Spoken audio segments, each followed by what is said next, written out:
Today we'll talk about how can you fix this problem or know how you can do that on your lots mobile app. So all you have to do is you just click here on settings, click on it. When you just click here on settings, it's going to take you to this list here. It's going to show for you like this. Then you go down, just keep going down. Then you click here on apps, come to apps list here, and there you're looking for Lords mobile app, or just click on search.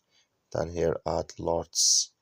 So mobile app is going to show for you like this. Click on it.